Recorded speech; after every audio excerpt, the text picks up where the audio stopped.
Hi guys, welcome to the Higher Man podcast. It is Monday the 8th of August, 2:55 p.m. Hosted by yours truly, Peter and me, Caleb. How we doing?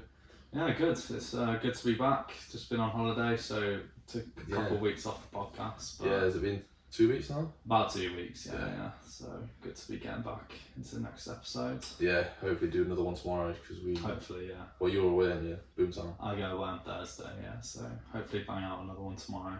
Yeah, when do See you get if back? my voice holds up though. Oh, true, I had yeah. a bit of a bad voice. It's Losing my gonna be- voice recently. It's going to be much worse after Boomtown. Yeah, probably is. Probably have to take a week off the podcast. Yeah. Anyway, but today we hopefully, if we can get it done smoothly, we're gonna have a couple of guests on the podcast today. Yeah, some friends that we've known for many years. If they are able to keep a straight face. Yeah, we've been trying to run a few episodes, but obviously run a few takes. Sorry, but obviously not too used to podcasting. Or Sam isn't. We'll see how it goes. I feel like Paul's going to shine on the camera. Interesting episodes, yeah. Yeah, so we've got some different things to talk about today. We've got some,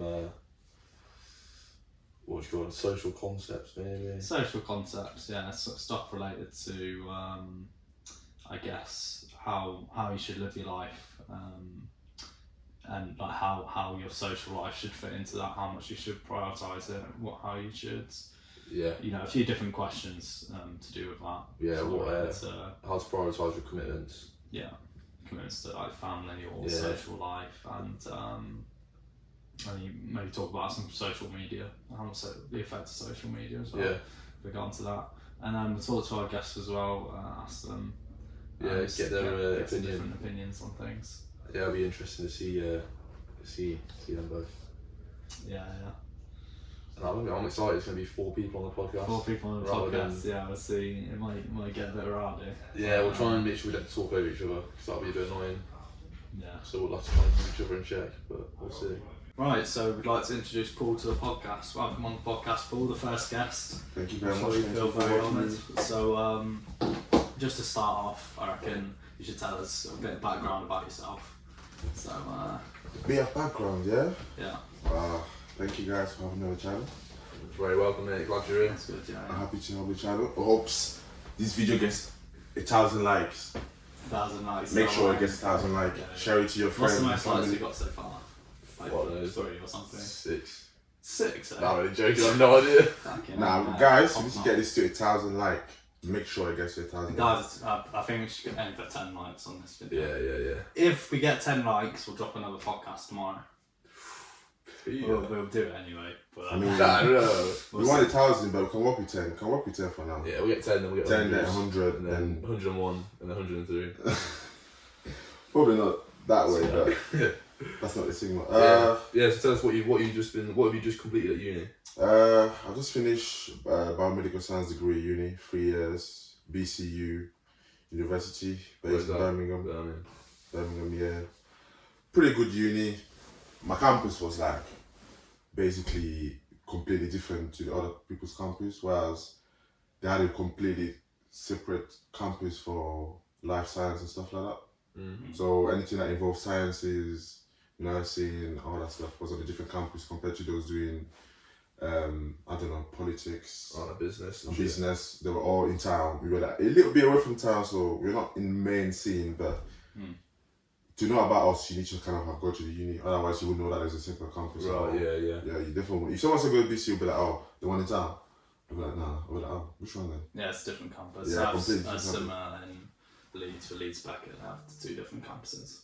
Nice. I They've got that in Manchester as well. Yeah. You've got like some that are in like the very city centre for the uni of, and then some are like where the uni campus is. Did you live in the centre of Birmingham, or did you live near the campus? In my first year, I was kind of living at home.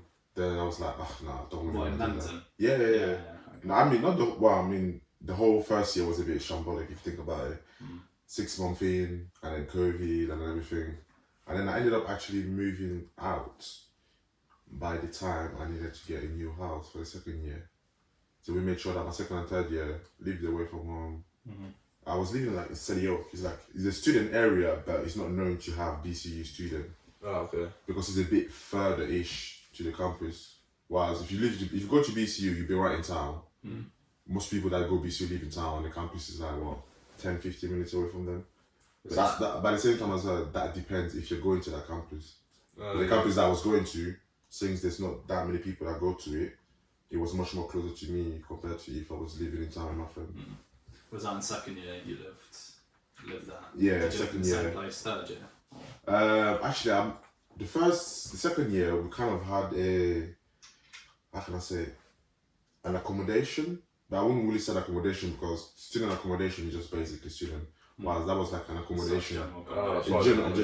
Private accommodation by itself. So we lived there for like a year and then we moved into like a proper now house area. Yeah.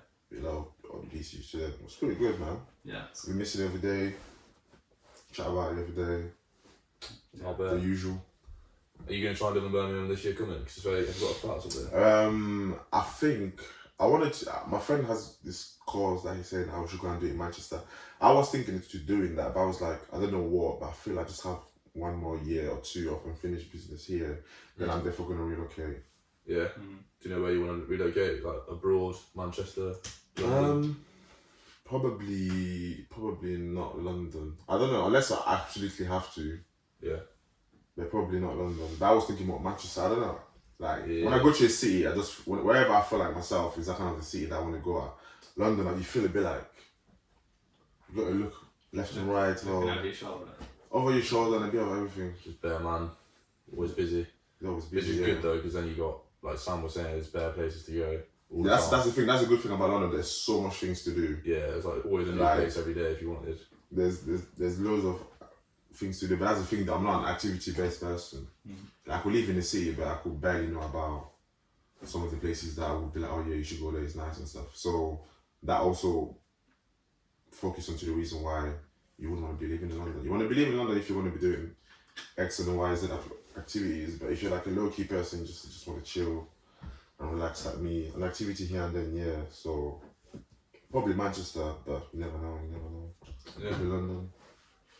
So, how did you find living at home in first year? Because I'm sure, like the viewers of this podcast, probably similar age to us. Maybe some of them are going to uni and they might have the choice to live at home or to live at uni. So, how would you say they compare, having done both?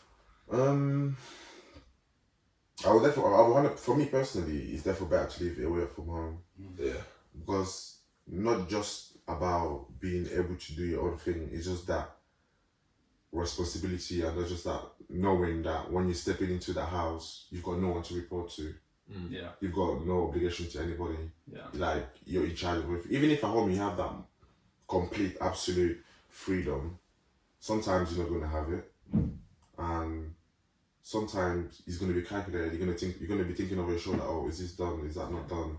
Whereas when you're at home, you just walk into your house and you're the one in charge of controlling when you do what or how you do things. It's just maximum freedom away from home. Maximum freedom. Obviously, it comes as well with, you have to be now more self-aware. You can't just step out the house without your keys. Like, you used to just be like, I'm going to call my brother when I get home or whatever. Yeah. Now you're living on yourself. So these little things, you need to make sure. Yeah, make sure your bins are out, make sure you got your keys. Make sure you got your keys and the bins as well, because it's a student house, so it's going to get full quite quickly. And if you don't get it out, it's going to be stinking and all these little things that accumulate that you're not in charge of. But this, I feel like that's a very minimum effort to put compared to what you'll get if you're living at home. Where you're going to have so much more effort, things around, and you just get a different lifestyle. Yeah, it's definitely more responsibility as well, because obviously a big part of uni is going out and partying and having more freedom to do that sort of thing. Yeah.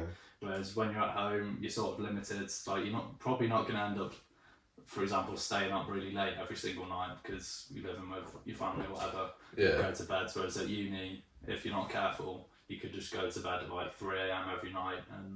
But the one thing as well about uni, I don't know, depending on how far you live from home, like, if something is happening or if there's an activity, it doesn't even have to be something a night out with your friend. If it's just something that we're going to be doing, you're already there.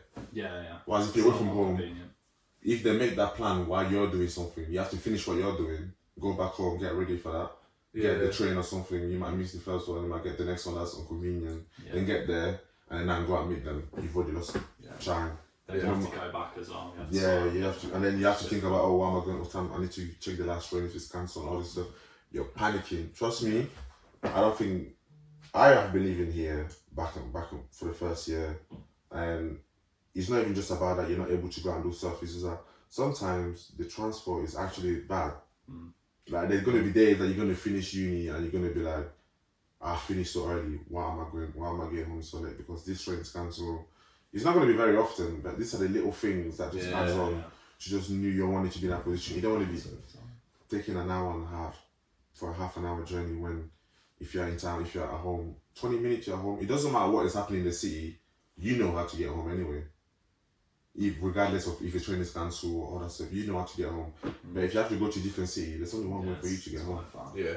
You have to just wait for that. I think like on the surface level you go to uni for education, but like maybe like half of the reason you go, different for different people, but maybe half the reason you go is for the experience of moving out, getting a new like social circles, experiencing different part of life, whereas I think you definitely miss out on that, at least to some extent, if you're still living at home. Yeah. So, you're kind of the only person that's just still living that old life. How did you meet the people you were with in second year, when you were living at home in first year? Were they on your course? That's a funny one, because obviously when you go to uni, you make your friends and everything and all that, you live with them, and then between the friend that you live, and that's another thing as well. If you make friends at uni, when you make friends at uni, you have to live with them to be able, or being around them to be like, okay, cool, man, then let's get a car, let's get a house and all that stuff. But if you don't live with them, they're going to have a hard time trying to live with you. Yeah, I get you. Because they're going to want to make plans to make the house with the people that live out with you. Yeah. And I can't just, it's a bit of a risk. You could be like, no, it's nothing about, you don't know how they're going to live. You could also be like, oh, because even if you don't live together, you're still going to come and see them every now and then. But I feel like when you're at uni, when you're making your friends to live with, it's quite hard or it's unseen for you to invite a third party that's not even living around you guys. Yeah. If it's your friend, they could understand it. They'll be like, yeah, sure. But if it depends. Some people don't like it. Some people just want to be in a house with people they're really close with. Yeah, that's what I mean. They want to be with the people in the house. Obviously, with guys, it's different. Isn't it? If I'm coming from a different city, I mean your guys every now and then. They could all like me, not every single one of them though. Yeah. Not every single one of them. So that's another thing as well. So which made it difficult because then the people that I was going to live with were not going to be the people that I was always chilling with at uni. So which made then I have my other friend as well. He was in the same situation as me. So he had a group of friends that wanted to go and live together. But sometimes as well, something that you see is that people, even after they've lived with their friends, they don't want to live with them at all. That they don't want to live with their friends at all. They were like, I love you guys to be, but they don't want to live with their friends at all. Yeah. So now it was a group of me and my friend that live at home, but want to live at uni, Birmingham next year, and then other people, just different reasons why they don't want to live with their friends. Yeah. So we decided to get a house. How many were in it? 4 of you? We were like 6 actually at the start. 6? Yeah, I was 6 at the start, but we ended up with 3. What happened? We ended up, because my friend that put me in the group chat, he said that, wow, this is a group chat of people that I know that get in the house. And he was like, I'm still debating on the situation. But now comes the time where we actually get into stuff. They're saying, yeah, cool. They're gonna, because there's him and his other friend as well that is in the group. He's in the same kind of situation as us. So he wanted to also get a house, but he wasn't sure. But out of nowhere, they both decided to pull out. Like, why would get in the house and everything? And then the third party also was like, yeah, I'm gonna pull out too. And then the 3 of us started staying there. Bear in mind that the other 2, I don't really know them like that. Oh yeah. So. But I'm happy to get the house because obviously I've linked them a few times. And then obviously the difference here is that they went out of their way to be like, yo, we're still going to get the house and we really want you to come. Yeah. So that changed the whole perspective now. Yeah. Because it's not just like, oh, you're forcing yourself into a group now. Whereas the group is now going out of their way. So it was much more easy to get a house with them. That's good. And then we ended up going to an accommodation. And then after the accommodation, we find 3 more people and then we go into a house the year after. Yeah. But that's the weird thing that you like about uni, bro. People don't want to live with you. People decide to pull out of last minute houses. Yeah, everything is just not so stressful as you think that, oh, you go to uni, they give you a house. Like, for example, I'm going to uni right now, and I've got something called degree accreditation. So which is something that some uni don't tell you, that your degree is not accredited. What? Yeah. What does that mean? So basically, there's a list of uni that accreditate, depending on what you're doing, obviously, because I'm doing science. So obviously in the UK, everything is really resolved around the NHS and IBMS and all that stuff. Right.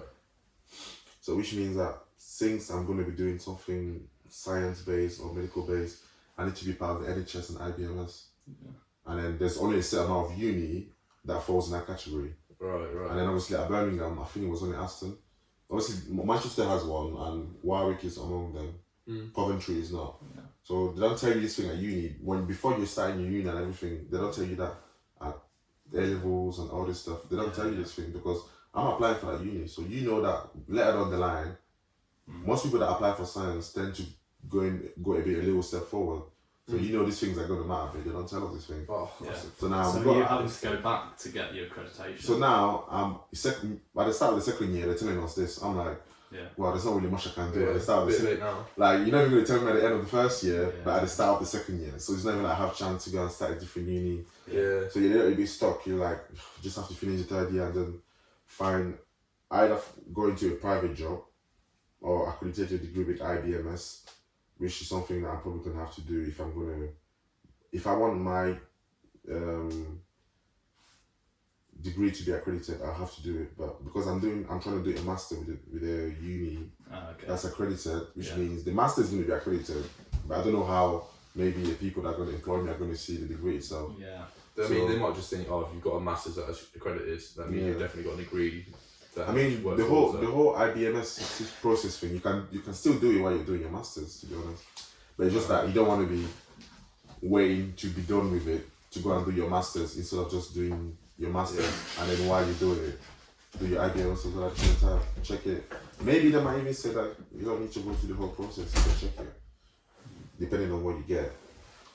So yeah, these are the things that you need to check when you go to uni, guys. Yeah. Make sure these little things matters that you check in advance. Yeah, it's a bit of a general. And as well, Stay up north. yeah, just at the same time as well, just go to the uni where you think you're gonna have the most fun. Don't go to the uni that you think your friend all say they want to go because you think it's the best uni. To be fair, that's what I did, and I got pretty lucky because it was just sick. I only went to Manchester because Craig and like some of the girls from Canada went, and my sister's mate went, and they all said it was an amazing city. But that's a bit different because people have gone there and they have like a review about it. Whereas if you're going to a completely brand new university, That's it. that just because your friend are all gone there, that's different. Oh, yeah. Like I feel like when you're here, for example, in Edmonton, you have good reviews about like Manchester, London, and the big, not much further away one. But who are you going to tell you about Birmingham? Not one really. Yeah, that's true. So you're not gonna know. But that doesn't mean it's a bad uni. It's just that just make sure you check the accreditation. Yeah, it's all about the individual. Yeah, it's all about the individual things that you're gonna need it down the line. And if that uni doesn't give you that, there's no point going there. Because in a big city, even if you're going to the shit uni, you're still gonna be involved in a good lifestyle. Yeah, definitely. Like you don't need to go to the specific Manchester University, because there's two, right, in Manchester. Yeah, there's fucking loads. There's MMU, there's Uni. Yeah, but the main ones, how many is uni? Yeah, two big ones. Yeah, that's what I mean, the two big ones. You don't necessarily have to go to the two main ones. You can go to one of the Manchester Uni and I can still be part of the Still live Manchester. in the city. Yeah. Still live in the city, Experience. still be going to the same freshers now. Yeah, Like, you'll yeah, see me yeah. there and everything. So yeah, don't always think that you have to go to that specific uni because all your friends goes there. Just check what it gives you. If it gives you the stuff that you're going to need down the future, because after your degree, it's everyone for themselves, really. Yeah. Yeah, it's weird. It is. You don't think about it in the first 3 years, but then later on you're like, oh, I should have thought about these little things. Yeah. I should have started looking at this. Like, I don't like just slaps you on the face at any point that you're like, I wasn't prepared for this. This is how it goes. But I guess the challenge makes you overcome it, and you probably come out a bit better in the first place. You can never know everything going into it. Yes, and that's another thing as well. It's so much easier to do these things when you're living by yourself. Yeah. Like when you're at home, you just feel like, why are they not doing anything? Like, why are they not helping me, figure these little things out? When you're by yourself, you're like, you know what, it's all on me now. Yeah. It's all on me and I have to do it by myself. If I need their help, it's bad to. I feel like when you don't live with them, they just assume that everything that you're doing while you're in the house, you know what you're doing. Whereas if you're away, you tell them that you're doing this, they're gonna be like, oh, he might want to help on that one. You might need these things, and then they will provide it for you. Yeah, it's interesting. Like that act of going out and being independent gives you more responsibility in your life, but it also gives you like more meaning. Like just like little things like you were saying earlier, like remembering your keys every time, remember to put the bins down, like shit like that. Like, it's just a bit annoying at times because you're like, oh, I've got these chores to do, but when you've like done like a solid day of getting shit done, you just feel so much better at the end of the day. You feel so much better because you're never gonna have to do it again. Because at home, you already want to doing it all the time. Yeah, uni now, you do it once, someone else is gonna do it. Yeah. And then maybe that person doesn't do it, but that's like a tiny little thing. It could be pissed off, you could leave it there, but you're gonna leave it at some point. But as a home, you can't really leave that dish there, leave that thing there. Like for example, I have a thing where when I'm going to anything in general, I'm always leaving anything last minute. I don't know why. For some reason, I'm always like leaving the house to go to the gym, to go to uni. Oh, it's bare late. Yeah, I'm always kind of like rushing for the train and everything. So if you know me, every single time I'm about to go somewhere, if I haven't prepared for it, you're gonna see like a plate somewhere there with some little, I don't know, croissant or pain with chocolate. I just have to buy it before I left.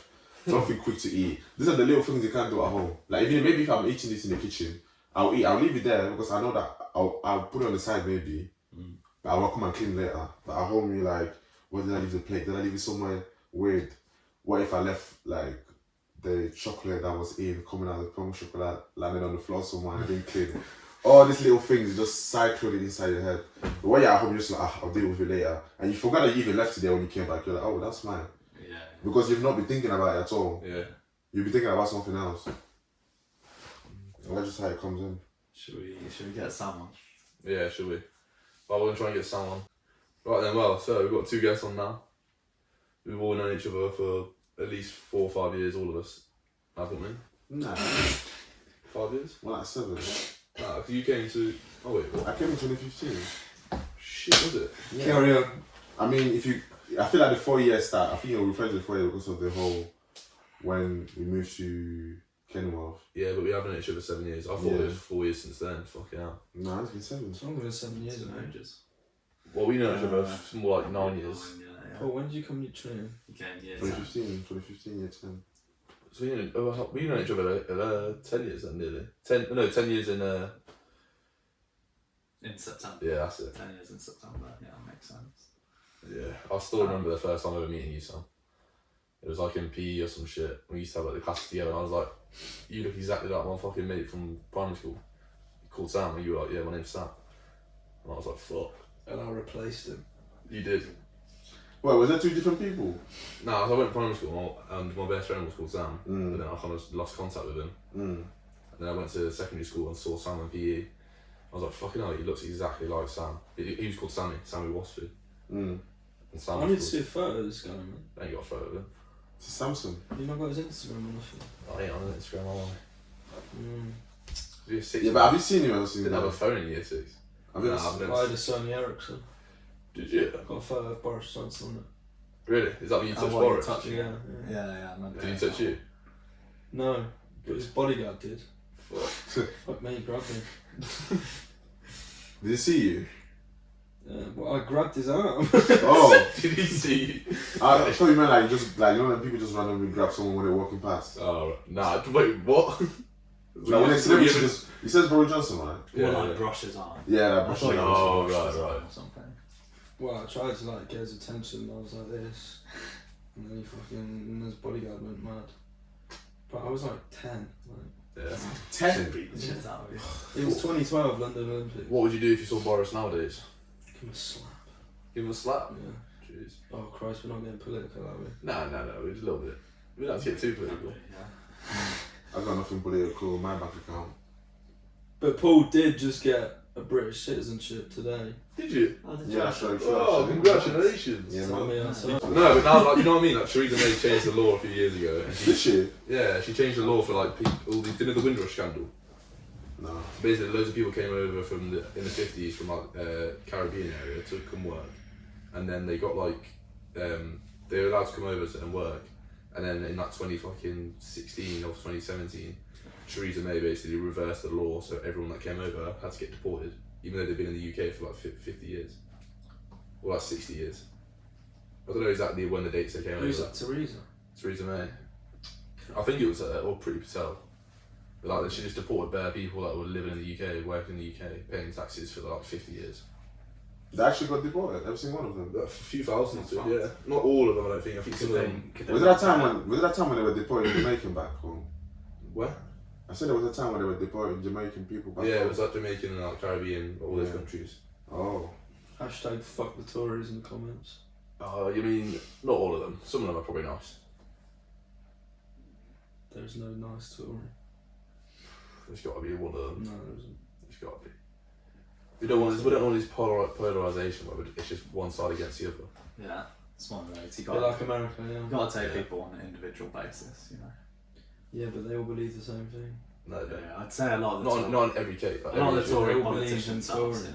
Yeah. That's sort of like the problem with like ideologies. If you become part of a group, like everyone in that group assumes that you have to have the same opinion on everything, whereas individuals can have different opinions on different things. Like you might have like a socialist view on taxes, and then like a conservative view on abortion. Yeah, I suppose. And like it doesn't really necessarily mean that one's right or wrong. Yeah. It's just different type of views. People tend to just choose a group and then just believe everything. Yeah, subscribe to the from a group. Yeah. The group mentality. Well, I mean, there's a lot of groups doing that. Look at we got Lib Dems. There's a Green lot. Party, I mean, it all kind of comes down to like Who was the Raven Tories? Green Party. Conservative Party. That's the Boris Johnson side. Yeah. They're blue. Paul, what are you voting? Huh? What are you voting? I don't vote for nobody. You don't vote? No. Well, I you can't got vote. it now, you're a British citizen, mate. Yeah, but I ain't gonna vote. You got to That's vote. I just feel like the person. Vote for the red team. Well, Arsenal. Definitely not Arsenal. Yeah, come on, we're gonna have a 6th season. No, you're not. Yes, we are. Definitely not Villa. Listen, I'm not even watching football in a minute, so I can't argue. I haven't seen any recently. Nah, you guys are doing pretty well. You got a couple of nice signings. Exactly. Yes, the boys. I thought you hated Birmingham. You got I Coutinho. do it, Birmingham. Huh? You got Coutinho and I like Kamara. Villa. Yeah, Yeah, That's true. I thought they were Birmingham based. They are. But Oh. the rivals are And do you know what's Birmingham funny? City. Do you know what's funny as well? What? That stadium is one of the worst areas in Birmingham. What, Villa? Walsall. The stadium. Oh, yeah. The Aston- Walsall Stadium. What Wait, team it's is that? Villa. Sorry, no, Villa Stadium. Why the stadium? I think it's Aston. I don't remember. No, it's not Aston.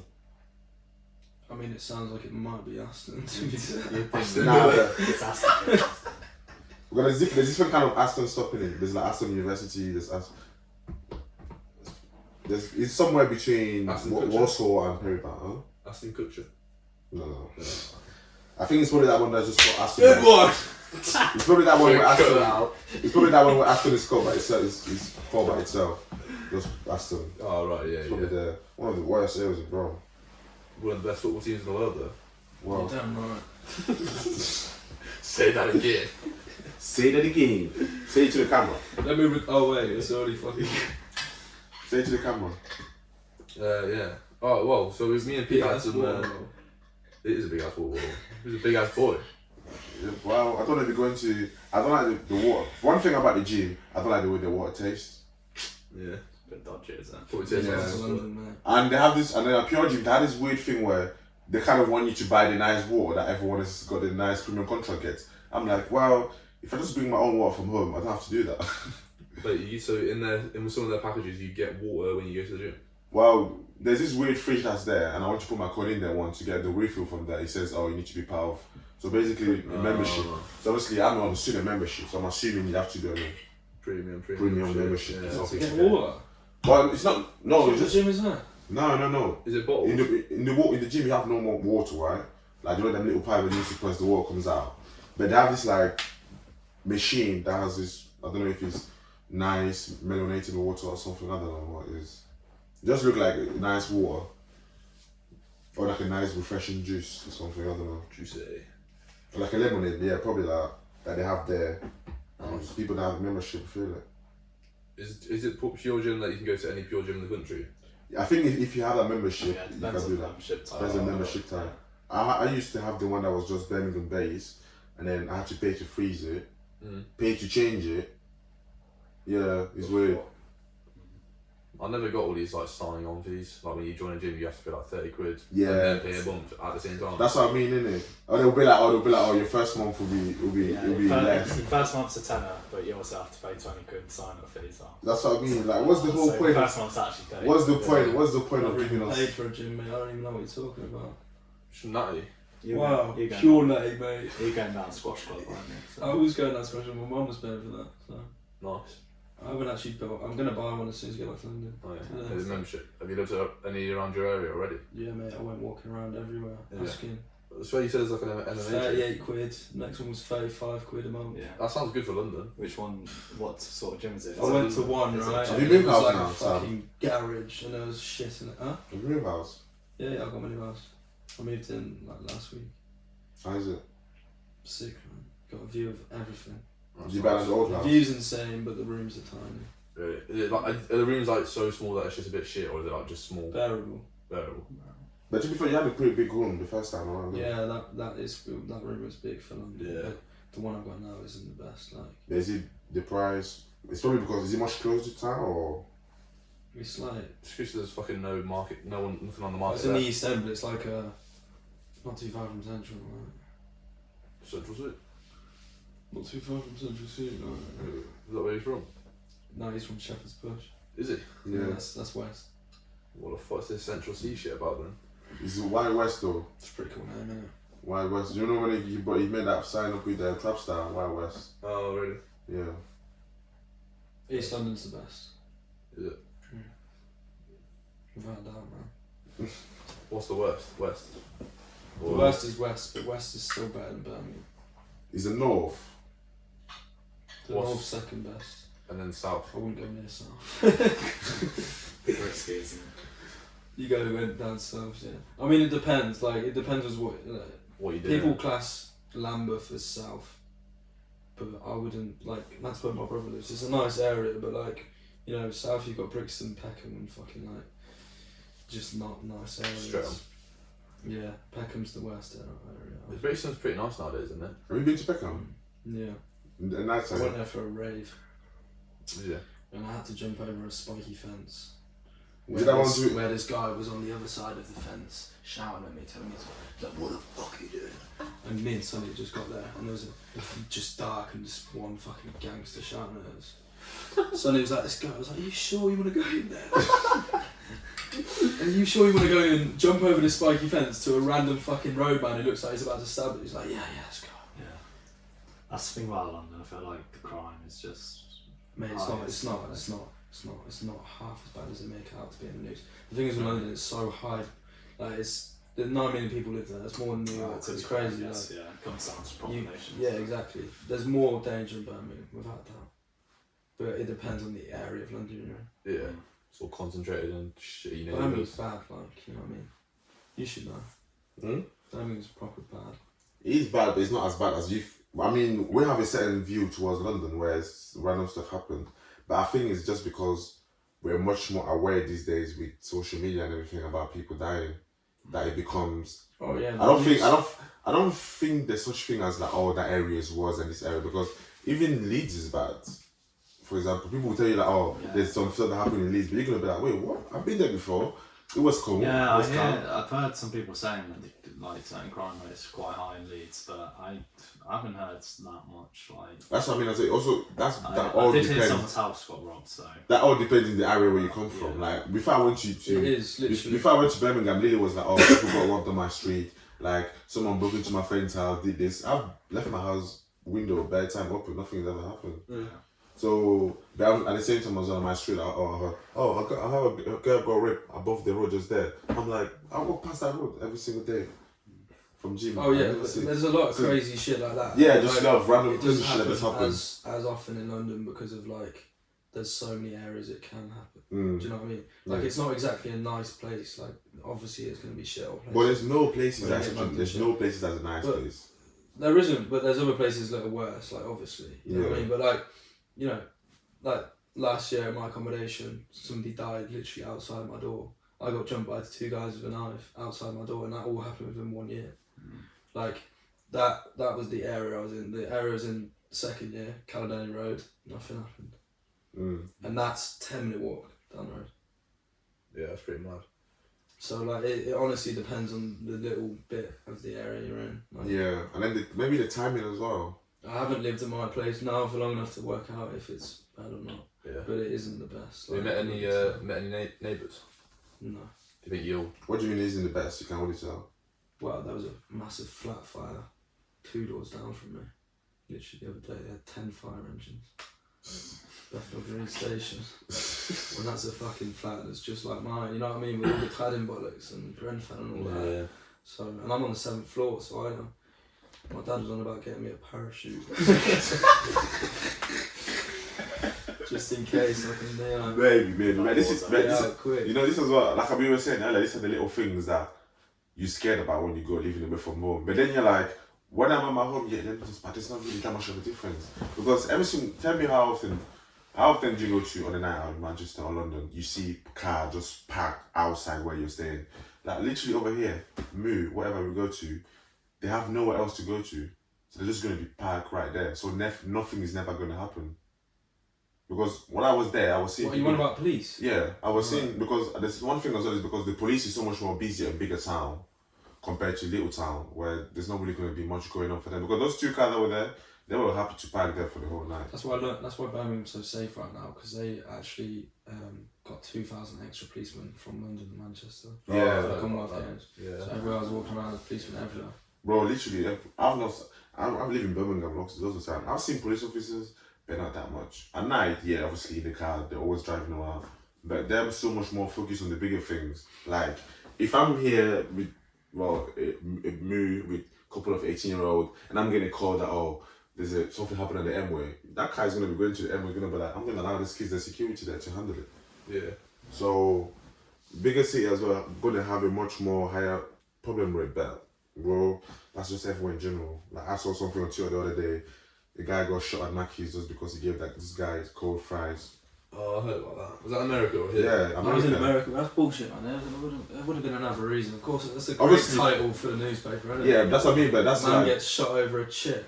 Yeah, but that's the thing as well, Okay, like that's the thing is like maybe there's a combination of many things. Like he's having a bad day and he's annoyed, and then you just give him cold chip and he just come and do that. So they don't really tell you everything that's happening. Yeah, they tell you, that person got killed. That's the problem with media and like social media. Everything's just so skewed. It's hard to find what the actual truth is online. Yeah, they'll only give you the bad stuff. It's what gets And used. from the moment that I knew that I found out in this country what is happening behind the scenes, there was at one point that came out that video of them that were partying during lockdown. I was like, I could not believe my eyes that this guy were doing this, and then the next day they will be on camera telling us not to do X, Y, Z.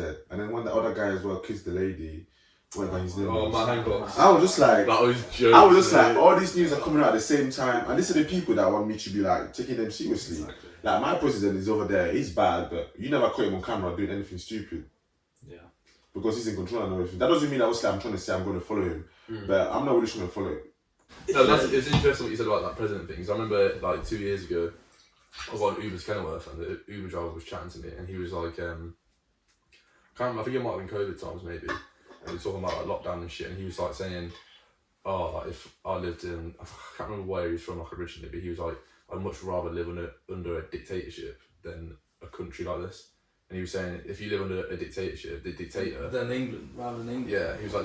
Is he alright in here? He's not going to sound like it, but he was like, the dictator is going to tell you exactly what they're going to do, and you'll know exactly what the dictator's going to do, so there's no corruption, because it's just so blatant, and it's obvious what he's going to do.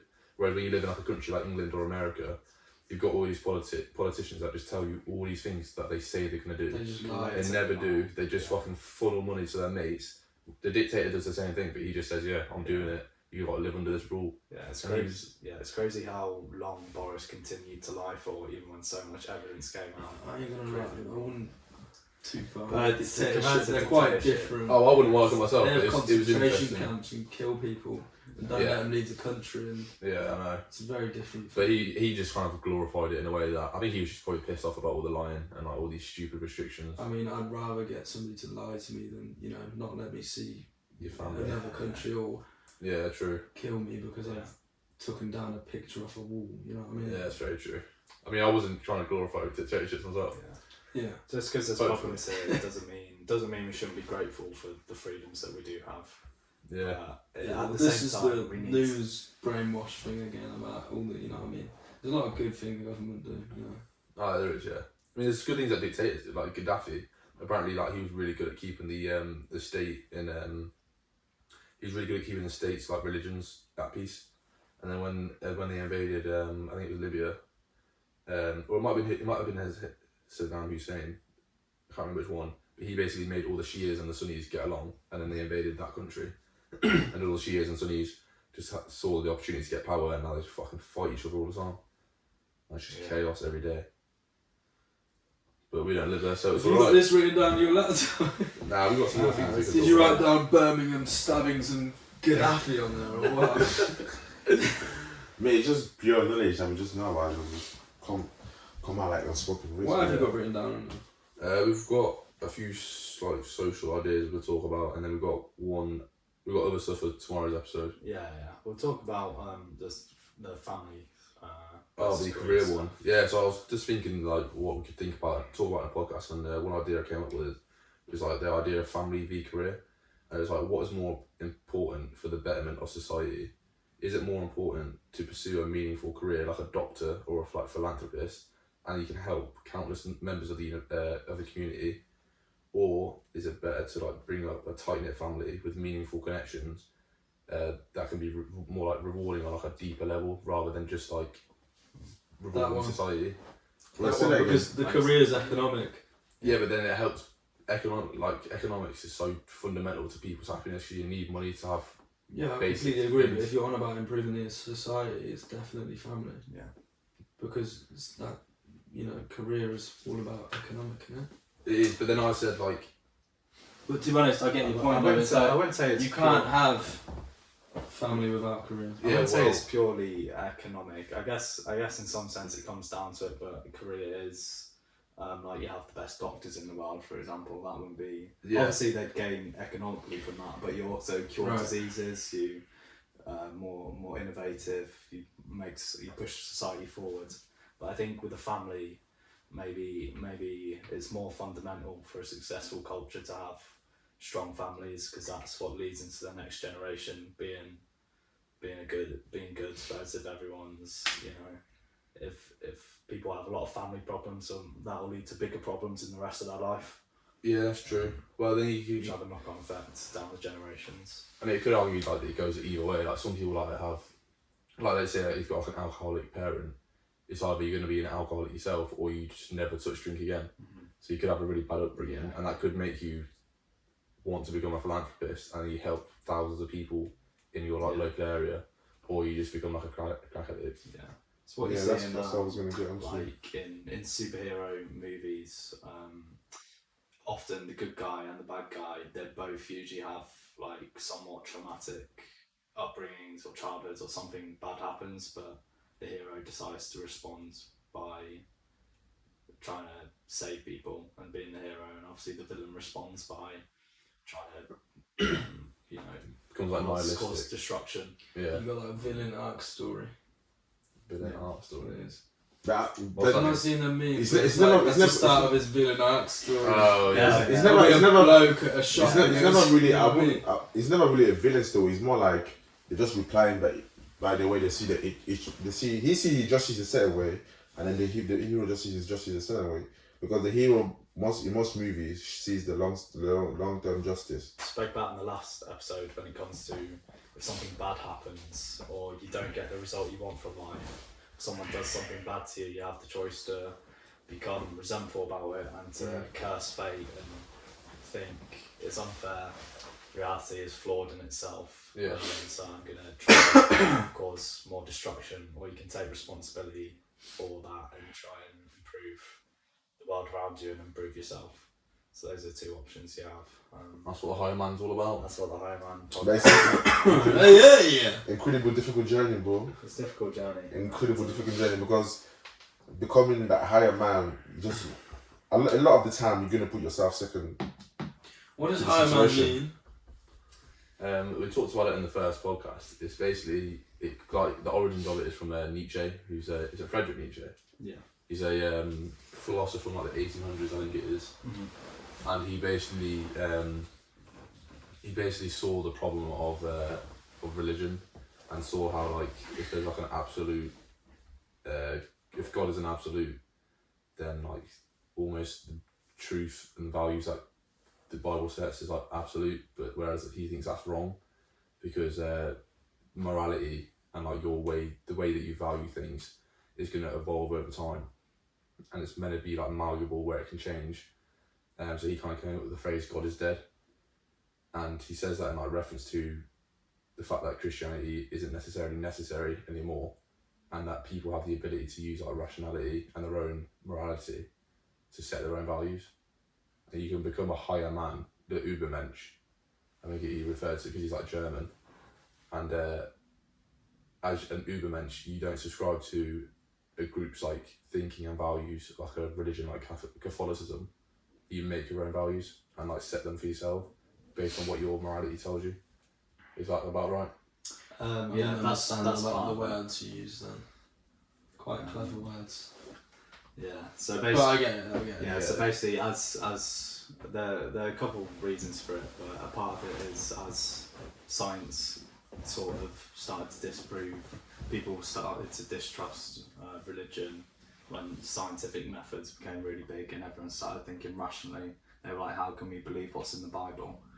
But then When did they stop like believing in? this When did was that Yeah, that's quite crazy though if you think It's- about it. yeah, it happened over time, but Nietzsche was talking about this in the 1800s, and I think it was maybe a bit before, like around the time of the Industrial Revolution. Did they That sort of still thing. have like supernatural healings and stuff? You could argue they still do today. Like some people, like when it comes to like chakras and all this, some people don't believe in like Eastern ancient medicine. Well, you got them brothers with the fucking, Yeah. you know, may the God compel you shit. I believe in yeah. there's witchcraft in Africa, bro. There's witchcraft in Africa. You believe in that? Well, that's Have you true. seen it? Have you seen it before? Well, there's this weird thing that goes in Africa. There's this weird thing that goes around the demonic animal thing. So, for example, like they portray it a lot in the movies that they have. Yeah, and the one with the, you know, it looks like a mop head. Oh, I know what you mean, like the taboo facey. Nah, that's just natural road stuff that happens. That shit's crazy. It is crazy. Yeah. Because I don't know how they do that. I think I don't know what you mean now. It's like a big mop head and it dances around. And it follows people. And you can see underneath and it's like how, I don't understand how they do it. What do you mean you can see underneath? Well, you can see there's no person in there. And it's just moving around. It's not like Or is it just controlled by like a strings. magic trick? Is it a magic Yeah, but it's wild, like it's pull that up, Jamie. It Just put in mop head African magic and it just comes up with mops. does I'm not sure mop head is a correct term. Oh, is this it? definitely not. Is it that? Yeah. Look, and it starts waving around. I mean, obviously there'll be some trickery to it, like, but the way it moves around and like, it just seems impossible. It's spinning a bowl on it first. Yeah. You're gonna have to get this for the Yeah, we're gonna podcast. have to mate. play it over the top. This video.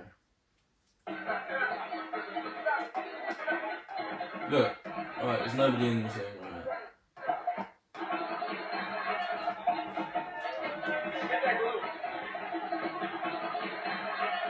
How could they put somebody in there? And then it's like some African juju shit. It's like Whoa. moving around. Like. So we'll just basically quite still in the person. Maybe they're in the ground. They had like some. They had like a little object, like a circular object on the floor, and they just Yeah. Wait until it starts waving though. Like.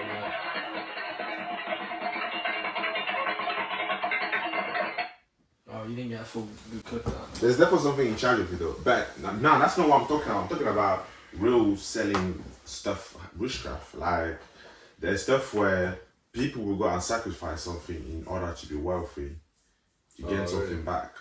So before there was this, obviously countries like Nigeria and Ghana are more known for it. I don't know about the rest of the country how it really works, but there are countries where they've been known that you cannot sacrifice something. There's some really terrible stuff like one of your nephew, your newborn kid, and then whatever to this god. Huh? They sacrifice them. Yeah. Fuck. So they just go and sacrifice them, and then for either a whole new lifestyle, like you've gone from poor to super rich in no time, out of nowhere. They just start, the literally blessings start coming out of nowhere. You become super rich, but it also has a price to pay. It pays off eventually, but the pain that you're causing to a lot of people at the time is a lot. And this thing, when I was watching it as a kid, I was thinking that's quite frightening. Like, you have to go and do this thing, and then sometimes as well. Where was this? Huh? Where? So basically, in the country, somewhere, there will be some. You know how like in the church, you have the priest, you have the pope, and everything. So just think about in a malefic way that they have that as well existing in their side. That's where the whole. When you remember there was time I was saying Illuminati and all that stuff exists. Obviously, some of them you don't really have the proof of it. Yeah. You know what I mean? I'm not gonna But get a bottle of water from that. the most proof that we've got before is actually the villages. So in the villages, when you go to the village, there's certain things sometimes that happen with old people that normally don't happen. Like one day you woke up and then on the middle of the road where obviously car drove past, there was like a catish, there was an animal that had a tail, it had wings, it had legs of a cat. So this was all little weird things that happened. Like, that's some stupid shit happened there. Another one as well, there was like a man, he was something like, he's deciding to build something in this area. Yeah. And some people didn't want him to build something in this area. So apparently they said that, people injected magic in the area by putting like and the way they always inject magic is just have colossal, massive snakes in that area or something. So we feel like you can't move. So one day the people were trying to dig this place, they were doing what they were doing, it wasn't working at all. The machine was working. This guy went on and apparently he put this magic ring on. So basically, we assume that the ring is the thing that gives him the power or whatever. Yeah. And then he started using the tractor and the thing started working again. That's really weird. So things like that. And then there's little things that they say to you that, if you wash, there's these people that they can wash their dog face and they wash their own face with that same water, and then they can see the devil at night, like the evil spirit. Because dogs can see these things, you know what I mean? It is not that animals are able to see these things. But they just can't do anything to them. Like if there's an evil spirit, like, you know when the dogs just start barking, like obviously in African country, if a dog just start barking randomly, there's something there. Yeah, they sense it. Right. It senses it. Yeah. You can sense it, not that you can physically see it and go and attack it. Obviously, it's not good. Like animals are not dumb. Like, I'm not going to go. I haven't actually heard that, but I have heard of like children being able to see. Like sometimes children will say, "Oh yeah, I've got this friend." They have like a literal imaginary friend that they're always talking to, or I've heard them like seeing auras around people, different colours. Just like children can for some reason see these weird things. And yeah, there's other strange stories which seem like there's something like metaphysical about it beyond like the physical world. But the problem is it's all anecdotal, so it's difficult to kind of use it as evidence to contribute to what you think. Yeah. But on the personal level though, but it could be true. You can't. What do we know? Eh? Yeah. It might be a whole other world out there that we can't perceive. Yeah, but this is one of the wildest things that they used to have is that this is the one that actually killed me. I was like, it's not just because it's funny, it's just because it's weird. So basically, they have this thing where people can travel from one end to the other end inside a box of sardines. So do you know how they call it? They used to call it night flights. So this is how these people basically travel. They want like teleport through a box of sardines. So basically in Cameroon they used to call it box of sardines because basically the reason that they call it sardine box is that you're a whole human being and you cannot really fit in there. So if you're traveling to something that we cannot see, we call it body sardine, because if you think about the plane size to your body sardine, it's a weird thing that we came up with. It kind of makes sense. Yeah. A person is not as big as the plane is. That's how you feel. That's like a sardine feels on you the same way you feel on the plane. Oh yeah. So they'll just use that reverse. So we call it like night flights. So these people must be taking night flights in order to get somewhere. And even in these movies, while I was growing up watching it, there was time where the person would just like strike someone's night flight and then the person would just land on the floor. So they can see them traveling and all this stuff, but it's so weird. It's strange. That's one of the things. But all this stuff about sacrificing people, sacrificing things, I've not actually physically known about it. Yeah. People are like, yeah, this exists. Like, we've known that this person to become government, or prime minister, he's done these little things, maybe, but you don't actually have any physical knowledge of it happening because there's not like a law. You're doing in the darkness with some magical guy somewhere. Yeah. So yeah, it's scary, And these people live a normal life, you know. They'll go there, do this magical stuff. The guy there is probably dressed like a priest, but in a different setting, like all in red, all these demonic stuff around him. And then he can, after he's done with his work, he'll go and live like a normal person. They still live a normal life. Yeah, most of these people actually have an actual life. That's why sometimes some people in Africa, like, they have a certain way of reacting to stuff. Like, if you do something to them, they just look at you like that. You know that, bro. Like, let me back up the situation. Like, the way this guy is looking at me, and he's just, because they have this like no scare in their eyes. You think? What would they like, curse you or some shit? Well, I mean, if I've got powers and I'm trying to get into a club and you're not letting me, I'm gonna use my power to get into the club. So sometimes the way I think about it as like powers that I could have. Like if I have some powers at a certain time, something's happening to you. Would you use those powers? It depends. That's what I mean. I'm not saying that obviously I'm gonna use the power to kill the person. Doubt, mate. But if I'm a rich guy because I'm doing this stuff, and then some of these boys are trying to rob me, he's probably going to use his power to defend himself there. And then these boys are going to come out with something. Okay, let's ask this question. If you could have one superpower, what would it be? Teleport, always say. Teleport, do you reckon? Yeah. It just saves so much time. I teleport from my bedroom to the kitchen, wouldn't even walk downstairs. Yeah, to be fair, that's quite a good one because I feel like with other superpowers you might worry about like eventually you might not want them. Like if you said, "Oh, I wish I could read someone's mind." Oh yeah, if you just read that's a stupid power. If you're reading minds all the time, you might eventually think, "I don't want to do this anymore." Yeah. But if you're teleporting, you're just getting around quicker. Yeah, it's just easy. I'll go shrinking. Shrinking Stuff. Ant-Man. Really. No, you can shrink stuff.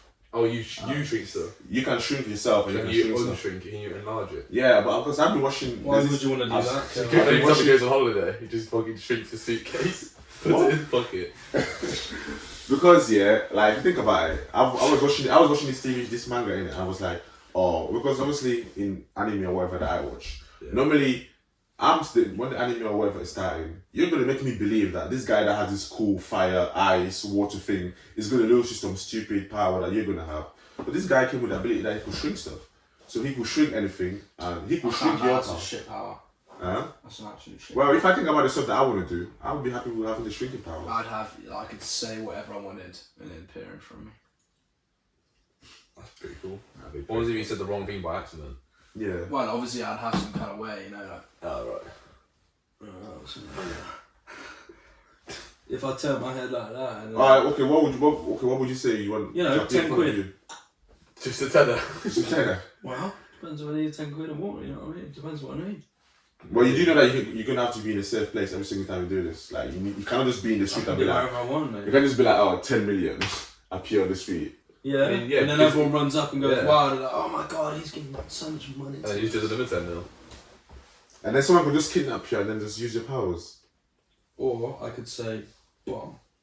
Well, you're gonna be there. You're gonna be Get there. the fuck out of there. That's what I mean. Like every single power you're thinking about is so Or, I literally. don't know, a tiger that doesn't attack me.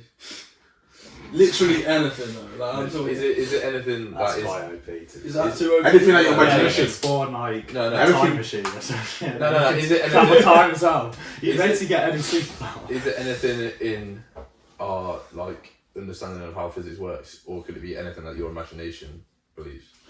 Well, like, it'd be too OP if it was anything. Yeah, because So anything that's in the It's world. unrealistic, isn't it? you could just spawn a god Yeah, with it's shrinks unrealistic. and enlarges things, and then you've got Paul's power. Yeah. A teleportation machine. What's your power, Pete?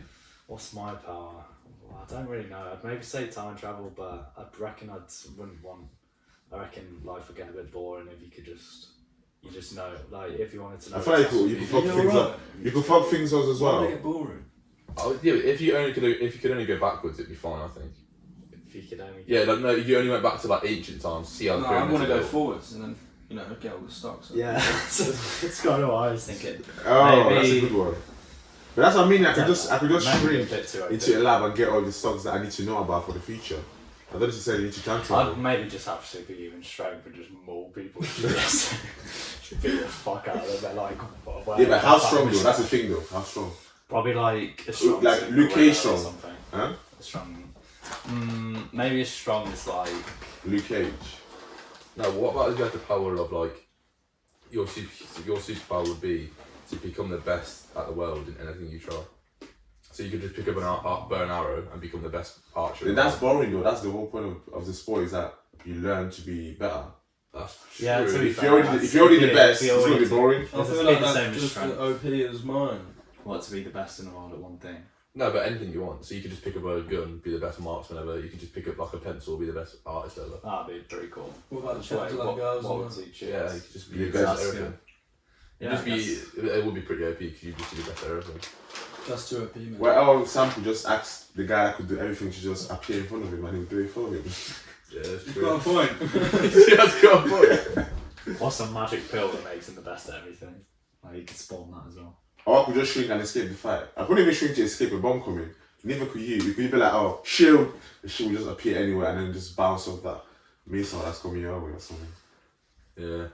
Exactly. I could stop a meteorite from hitting that rock Could you? And you could stop what? with my power. No, it's too OP. Yeah, no, you're not. You could stop what? How would you stop a meteorite? Big shield. And then just. Alright, that's not possible because that's like it'd just be like, oh, planet, move to the left a little bit. Just ask the earth to shift a little bit. Just shift. Just be like, planet. Alright, let's get a little too OP. That would fuck the world up though. How? Because we'd be slightly different distance Yeah, from the fuck sun that. and the gravitational pull of Nah, everything. but this is Oh, good the for main now. one, Just I think you now, fucked just us want to dodge the up. meteorite, bro. We're We're turning like the Sahara Desert heat to like Yeah, it could do. England. Yeah. Classy. It could switch the poles. Yeah, but bro, it's literally for the time for the meteorite to go by. We're gonna come back there. Yeah, the thing is though, if we stop, if like, do you know the Earth? Someone said like, if you stop the Earth spinning, even for like half a second, the fact that the Earth spins at like, Didn't the Chinese do that? they change the gravitational pull. No, they change the With a dam. yeah, the Hoover Dam. No, they got the biggest dam in the world in China, and it's like so powerful that it changed like the Earth's gravity something by like 0.000 degrees. And that's actually able to do that. That's not They that did. much. It's not that much, but It's not like, oh, but man, the world is huge. Yeah, I know. but the fact that they I did guess it that just is shows crazy. how little. Has it changed anything though? Has it been able to Nah, change I don't really anything? do much. But yeah, what I was saying is, if you Like, stop how much is that point into making that? their money, I mean, it makes them money because it like generates electricity and shit. Yeah, they're not doing it just to change the gravity. Yeah. Oh, okay. I thought Yeah, that's what you were saying. No. Yeah, that'd be a bit. But like, if you stop, if the Earth spins around bare fast, I don't know what its kilometers is, but if you stop the Earth spinning, everything on the planet would like. Oh yeah, if you think about it as well. This Earth will stop, but we'd carry on spinning because of the force, and we just smack into walls. Oh yeah, maybe we could just bump into the next planet that's in the solar system. Bump into the next planet. What, and just implode both? No, they'll just come and knock us out and then we'll explosion. Boom. Do you know how fucking far they are? Oh, wait. Yeah, Pretty they fucking far. are fucking far. And You we're know, really just bump small. into them. You Yes. can't even see them. Yeah. Well, all of the same universal. It's a pretty big universe, isn't it? So most of it is space. It's like 99.9999. I say you need to write aliens, mate. Write that down. Well, I was actually thinking that when we were talking about that mystical ghost stuff. Like, what do you reckon about aliens? Oh, they're definitely real. You said mythical, bro. This is real shit. Do you think aliens have visited Earth?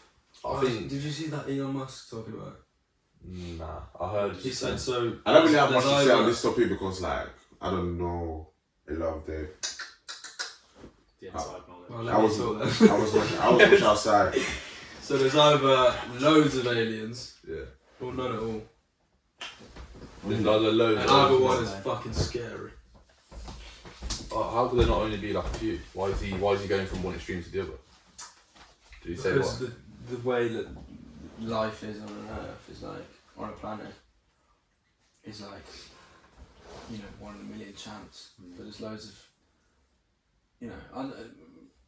you need to watch the fucking Yeah, I shit. reckon that's what it is. There probably is loads out there because the universe is so big, and if life. It's either that or there's none at all, which is 'Cause, probably worse, to be honest. Because I think Earth is. 13.8 billion years old. That's the universe, and then Earth is about 4 or something. What? 4 billion years. Yeah, that's right actually, because the James Webb And Telescope. then, but like 4.3 billion maybe. You can correct me in the comments if I'm getting these numbers wrong. But I think life evolved within Do you want to pull the shit up? When did life first evolve on Earth? Because I don't want to be just saying some shit which I'm not quite I'm sure. calling it. I'm gonna say about 4 million years ago. 4 million.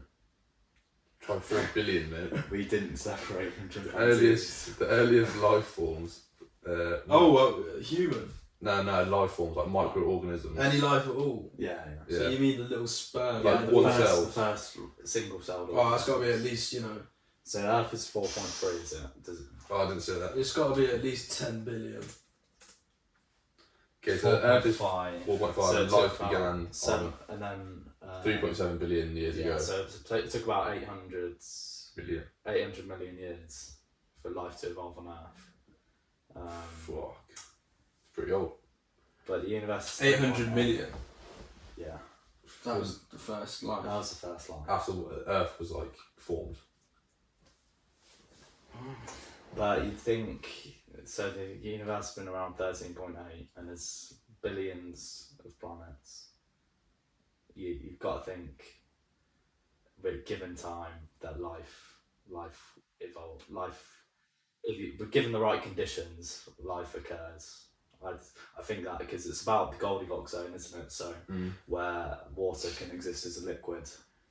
So like, in our solar system, for example, the planets close to the sun, there's no liquid water, it's just gas. And then further away, it's just ice. So in order for there to be life, there needs to be liquid water. And there's going to be so many planets which have liquid water on it, and it seems as if. So can you pull up? Didn't they find the planet recently from that James Webb thing? And it was What, it like had potential? Water. Yeah, it had water. Liquid water. Yeah. And it was like 3 light years. Yeah. If you pull up, when did Which is close. When did Earth first have liquid water? Is water the key ingredient for a new habitable planet then? I think that's there's what 4 they believe, liquid water. I think all life forms on Earth are formed by 4 main atoms, which is carbon, oxygen, hydrogen. Why are we looking at Mars then?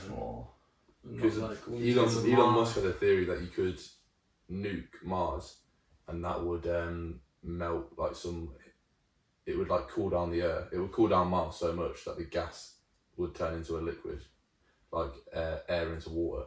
Because you get like these mushroom clouds that would cool the Earth, cool the Mars, because it would create Why would they try it then? It's very expensive. I think he's trying to do it in the future. I think. Nuclear bombs everywhere. Yeah, I mean, that's just one idea he might have. But Well, let's try that before they blow up this one. no, I don't think it deserves that. Elon Musk is doing his best to get some people. Well, it's over kicking there. off recently, isn't it? Yeah, I mean, it might not I mean, be. it's getting so heated right now. There's loads of like little things that are going on right now, which are just basically making China and Russia against the West. Yeah. Like I think I was telling you the other day, China and Russia basically agreed on currency. So the dollar was I don't know the word for it. The dollar standard. So that's Yeah, like the dollar standard currency of the world, and For then oil, China and for Russia oil. basically agreed that they want to go back into like making minerals the main currency Oh right. instead of money. Yeah, That's good though, because It is good because it stops hyperinflation and all sorts of things. That's the way it was back in the day. Yeah. So I mean, so they've kind of got the right idea, but like the fact that they've agreed that together as 2 massive superpowers, yeah, and they're not necessarily the most ethical. it just shows that they're getting more and more that sort of way. Well, in America, I think like last year or something, they printed 40% of the money. It's which like 90%. exists. What? Oh no, was it? 40% of the money that exists Of in all America, circulated supply ever. it was printed last year. So that's obviously going to devalue the Jesus. money because they're printing a stupid amount of money. Pull that shit up. Like, hopefully that's true. I've heard a couple of people say it, but Yeah, it's something like whether that. I remember hearing about whether it. they've made that up or not, I'm not too sure. Well, that's the problem with like some places' currency. There's like, 40,000 equals £1. Like that's wild. Yeah. Do you know what I mean? You're Yeah. buying a pack of fucking knickknacks for 200,000, Blair or whatever the fuck. But yeah, back to aliens then. So I reckon in the universe, I think if you've got the Goldilocks zone, then it does probably happen. I find it difficult to believe that we're like one in infinity, pretty much, to exist. Is there any evidence to point us the other way? Because there was some in 2014, and it was an object spotted on the outside of the galaxy, and it was going really fast. And they thought it was a meteorite, but then they proved it wasn't or something. Yeah. Oh, it didn't have Pull that the. shit up, Jamie. It didn't have like the. It was the- like when the meteorite goes, it leaves like a trail. it was And called it had like like a trail. Wah or something. Wah Some weird name, wasn't it? or something. And there was a TED talk of a woman talking about it, and she basically was just like, "Why does nobody talk about this?" I think it's one of those, because when we're getting into that, we're getting into a different realm of not do aliens exist in the universe, but I guess that is in because it's outside of Earth. Well, it's an object. This is getting it's to an evidence. This is getting to like sightings of aliens. So it's getting to where was it? Where was this? I honestly, Was it on like the other side of the universe? I want to explain a load of stuff, but I don't want to be wrong because we're filming, and I don't want to be like, you know what I mean? Spreads shit. Yeah. But yeah, so I reckon chances are there probably is life out there. But do you reckon aliens have visited Earth? That's a tough one. I think they might have. I mean, for me, there's too many coincidences with the pyramids. There is a lot of coincidences with the pyramids. Yeah. And I know a lot about that, so I can say that. Yeah. There's Can you get into them? so the three pyramids line up with Orion's belt Perfectly. perfectly. The coordinates of them is the same as the speed of light. Yeah, that shit's mad. To like the 90th degree or something. Let alone all the photos of all the big heads and shit. I mean that's just bollocks, but what is it? There's loads of other stuff. I swear. There is a lot of stuff. We went into it before. Yeah. We should maybe do a full episode where we do it all on the Egyptian pyramids and But- go into all the different things about them. Yeah, and It says a lot. they found, materials which are like, Ahead of the time. on the other side of the earth. Look, Yeah. they found in a place where there's nothing. Oh yeah, I remember. How would they, Another thing is who's that bloke who's on Joe Rogan? The really Graham smart- Hancock. Graham Hancock. Yeah. So he Talks about like the symbols that are around the world. he basically said that the measurements of the pyramid perfectly align with the shape of the earth and stuff. Mm. And like the measurements are all like the same, and the way that they built it is like really It's relatable. incredibly accurate as well. Well, it is the accurate. construction of it. Yeah, so it's like, how would they know? Because they didn't have maps. They didn't know what was going on around the earth at that time. You know what I mean? What did They they? discovered America in the 1700s. Yeah. We have no idea how they built the pyramids. Which makes me think that maybe aliens dropped down and done some shit, but at the same time, how long ago was that? And like, why haven't we seen like it again or something like that? It's like, but the sheer like accuracy and like That is strength. Yeah, we don't know if it's aliens or not, but what we do know is there's a mystery there that we don't know the information about. So that's another thing. It could be lost technology. Exactly. Yeah. I've always thought in my head though, like if we had technology so advanced to make huge structures like the pyramids, that technology in my mind would have to be so robust and so like fucking well engineered that it should survive like the world flooding or like catastrophes like that earthquakes. There should be some reminiscence of this amazing advanced technology. Otherwise, this is what I'm we- saying with the yeah. minerals and stuff that they're finding. Maybe Yeah. they found a really crazy created clock, was it like on an an old old computer, weren't it, or something? Oh no, that might be something different. and it was a crazy bit of technology for their time. And what you're saying about if they built things which are so robust in order to be able to carry those stones, which weigh like 1,000 tons or whatever. I don't think they necessarily last because materials, even if they're really strong, they don't last that long. They It biodegrade eventually. If they're like, I mean, a metal, like why it would biodegrade. I don't know how long it takes though. Wood's fine. With the amount of Plastic, Well, plastic, how long does metal take to plastic biodegrade? takes like 1,000 years to biodegrade. That's the problem with it. Google that shit up. I know. Look that shit up, Jamie. Another thing that fascinates me is, look, they were paved with white paint. It was limestone.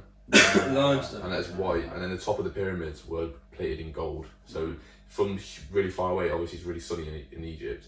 These huge pyramids were burning bright because they would just reflect all the sunlight, and then the tip of it was just a shining star. I Incredible, don't mate. understand. Imagine seeing that. It's burning bright, so when you're getting close to it, then what direction are you using? Like the side of it? What do you mean? That's another thing with them as well. The way the sun shines on them is perfect. Yeah, the shadows. Yeah. Yeah, That's so another thing. one side's fully in the sun, and the other side's like completely shadowed. There's no like. The thing with these things with the stars and the sun, does it not change over the course of the year? Or What do you mean? Oh yeah, so it'd only position of be the stars. yeah, it'd only be like a on certain specific time. day. Yeah, but still, like to be able to Probably the make date has it. some sort of significance. Yeah. Known now. Apparently, it takes 50 to 500 years for metal to biodegrade. 50 to 500, yeah. So, and that was thousands of years ago. So. And to be fair though, a lot of the like I limestone. mean, what would you use on a, you know? So what did they use then? So what did they use on the pyramids? It'd be metal. Aluminium, check that. It'd be mainly metal, but thing Use is, steel because that's like raw. yeah, we don't know what materials, because we can think nowadays. Okay, if we were to do that, we build some cranes out of metal. The thing is, But we have no idea what they use. so there's a similar thing with the Stonehenge, right? And the fact that it aligns perfectly and all that stuff. And it's the same with the pyramids, and with a bunch of other stuff as well. All these ancient ruins, but why would they do that? Like, why would aliens come down and do that? Why wouldn't they just come down and tell us that we're there rather than leaving all these little? What else are they left apart from the pyramids? Well, We don't know this. I'm not going to aliens say or not. they've left it. You know what I mean? But Well, build it. with Build the it. Graham Hancock things, it could have been just humans, but a previous advanced civilization that's been Right, yeah. that's become extinct and Because we've lost the knowledge from it. there was loads of them. And yeah, I think maybe because obviously, what was it, the Library of Alexandria? Of The Alexandria. Great Library of Alexandria. Yeah, that That had had so so much much. knowledge in it, but it all got destroyed. So that's the knowledge of. Yeah, like really? they had like It's some. knowledge. Some people believe it had like answers to some of the mysteries of the world, and then it got like fucking pillaged in some like war and just burnt down. It just got fucked. You see, that's another thing. Like, That's what humans do though all the time. Anytime it comes to like, What mystery of the world? I don't know. This is the thing. There was so much knowledge in it's there. alive, We have no like, idea. there must have been loads of And shit. it was in. inside I the can't biggest- remember. I think it was in. Yeah. It was in like Middle East somewhere maybe, and that was like the capital of like education at that time or something. So Yeah. everything that the world knew was It's like, like in that the one place. university of the world. Yeah. in a way. Brilliant. Yeah, Who burned it down? Who burned it down? Pull that shit up. Just like, Hey, Pete shout out to the computer, it's crazy. the computers are being used for This is stuff, why so we need haven't a Jamie. We need we a haven't ended Jamie. up using the Guess who computers, it's so- fucking Ian! was? No, Julius Caesar. Julius Caesar. Yeah. Of course it was. Bastard, mate. Anyway, What did he make? he destroyed the Library of Alexandria. Oh, When was that? He's blamed for it. 48 BC. 48 BC. And they had what's that? 48 BC. Yeah. 48 years before Christ. So basically, do you know where 2022 AD is 2000? Nah, I don't know how that works. Don't use. It's 2000. Well, we're in It'd be like- 2022, and you go back It'll be like 900s, 2070 and then years. further 1,000, and then you get to 0. It'll be like That's it. 2070 years ago now. Yeah, Something 2070 about- years. Hang on, they built the time 2070, years we're around 2022. Christianity. Yeah, AD is like. So after- everyone believes that. No, not everyone. In North Korea, they believe they started their they time changed it from up. like 50 years ago when King John Il Right. became I've like been saying something about that. became the leader. But he it's said, like in China and shit, do they use that? yeah, most of the world uses Basically, it, the whole world uses but it. like which is some people have like different ways of interpreting it. Interesting. Yeah, Anno Domini, Latin for the year of the Lord, so that's AD, and then BC before Christ. Yeah, I think they've changed it now because they like to be atheist about these things to BCE, before current era or some shit. Oh, really? But Before So common that's, era. so that's way before 2022. 22 years. That's like. 2020. It's 48 2022. What do you think about double standards? double About- standards. Yeah. What, in terms of men What's being double women? standards? So basically, you know how Like hypocrite, cool. we guys, we apply a lot of double standards to our stuff, innit? like girls apply a lot of double standards to stuff that they want, and we don't really apply double standard actually. What do you think women apply more? You haven't explained what it means. The double standards is like, I have the standard where if I'm talking to a girl, they can't talk to anyone else, but I'll go out and fuck other girls. So the double standard. So one standard is they have to. Guilty. Whereas not like you're gonna be at up if she doesn't. Like, you just don't want her to. Yeah. It's not like the kind of one that you better not be speaking to another guy. Just you can put it there like a joke. It's just like a hypocrite. Yeah. Exactly. But for another common one is like if a guy shags loads of girls and he's like this big man and a player, and if a girl shags loads of guys and she's just a bit of a slag. Yeah, double standard. Yeah, because like that'd be a I went out like 2 weeks ago, and then I spoke to this girl, went back, and then while we were talking about she was like, oh yeah, I've got a body count of 24, and obviously I was like, oh shit, that's her. But then I was like, can you really? If you had a body count of 24, you wouldn't want her to think like, oh shit, this nigga got a high body. You had a what? A body count of what? 24. How old was she? Like 22. Is that right? Is that right? I don't know. I reckon that's a bit high if that's me. Is 24 high to be 22 years old? Yeah. Just depends. What's the average? Should I Google what the average is? I'd 100%. Depends if it's a boy or a girl, doesn't it? Really? Oh, if it's a boy, then you're That's the whole point what we're trying to say. Like, it's like a double standard thing then. Because you can easily get a body. You can easily get 30 in a year. But Depends who you are, isn't it? Apparently, a normal body count is around 9.8 sexual partners in the UK. By what age? By what age? This might just be over life. thing. But the thing is, that's the average. But you get like the extreme of like these people that are just gamers and they have like sex with one person in their life, and then you get the other extreme of people. What do you mean? That's not gay. Well, do you know what I mean? Like, no, like, Is it true? That's just like a. Look at all these fucking critters coming at you now. Yeah, I love the gaming community. You just insult gamers. No, that's just like that's like a classic stereotype. That's like a stereotype. They're saying that they're computing in a mum's basement in GOs. Yeah, and then you get like these players that are just going out every fucking weekend, shagging a girl on Friday and maybe Saturday as well, and they get like a body count of like 100 to 200. But then So the it average, skews it, so the average being like the bell curve would be put up higher. So is that? Does it say whether that's a mean or the median? That's a great fucking question, dude. Because if it's a mean, then the median. So what the 50% of guy would get is lower because it's skewed upwards. But either way, okay, I'm gonna. So this we brought up this one of like girls having high body counts. So that's just guys having high body counts,